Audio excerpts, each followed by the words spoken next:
Sampai selesainya sholat Isya berjamaah, baru kita duduk kembali di pekarangan Masjid Raya Baitur Rahman.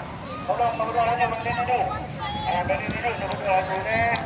Kira-kira akan lanjut sembahyang dan menuju yang sembahyang langsung berjamaah sholat berjamaah.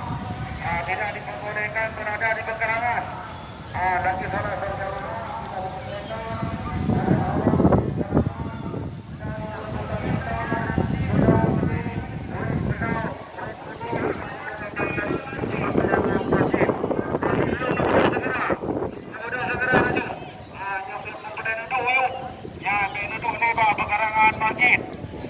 Karena pekarangan dikosongkan sampai sholat Isya berjamaah selesai, baru diperbolehkan duduk lagi di pekarangan Masjid Raya Baitur Rahman Aceh.